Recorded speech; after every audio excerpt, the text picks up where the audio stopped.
Hello everyone! Ayan, mag-unboxing po tayo. Samahan niyo po ako.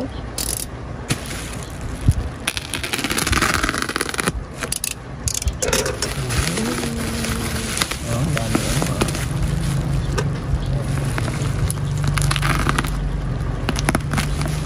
Ayan, I made this opportunity guys to greet you everyone sa lahat po ng nandyan sa aking chat box na nanonood din ng aking premiere party of course. Gusto ko pong batiin ng aking mga consistent members. Simula noon hanggang ngayon, nandyan pa rin sa channel ko. Thank you so much everyone sa lahat po ng mga nagre-replay ng aking live.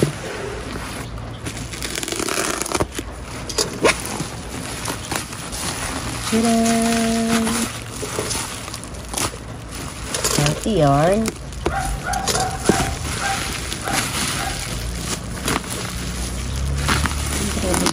Ito.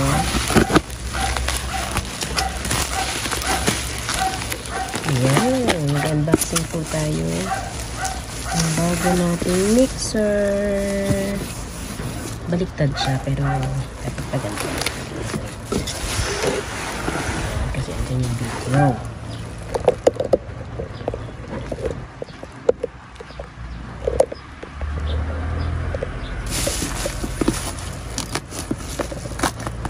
Ayan, kamusta naman po ang lahat?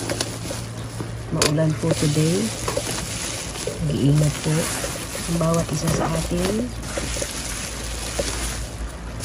And of course, hindi lang yung mga nasa Pilipinas, syempre yung ating mga kaibigan na nasa ibang bansa. Hindi ka na po kayo isa-isahin guys. Alam nyo na kung sino tayo.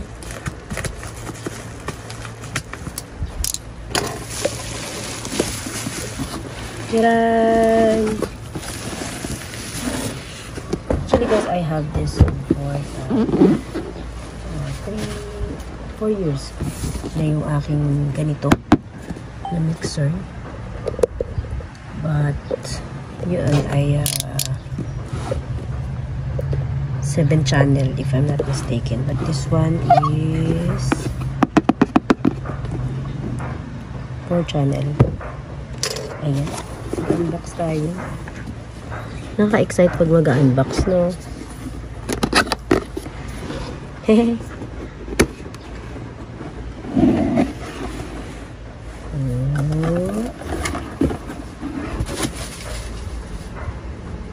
Ayan, maraming salamat guys sa mga patuloy pa rin nanonood ng live na Chichay kahit na medyo lately nawala tayo dahil na busy po ang person. Ayan, meron siyang AC, AC power adapter. Okay. Parang this time maganda ngayon kasi yung dati ko, mamaya papakita ko sa inyo. Kaya ang reason bakit talaga napalitan ng aking mixer. Ayan, of course meron siyang manual. Manual na hindi naman na nababasa.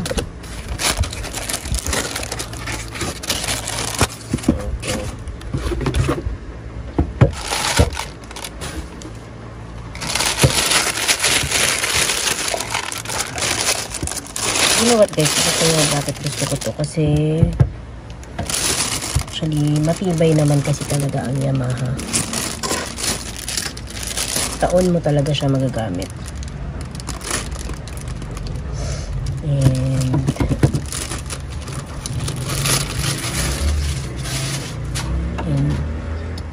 And ayan, 48 volts siya. Ayan, mga nuts niya. Nagayahin ko na lang yung nasa dati ko, yung previous ko. Pero in fairness, maganda ang wait, nasan ka ba? Ito. Maganda ang AC adapter na binigay sa akin ngayon. Kasi yung dati is ano talaga, hindi ganito. Pakita ko sa inyo yung difference.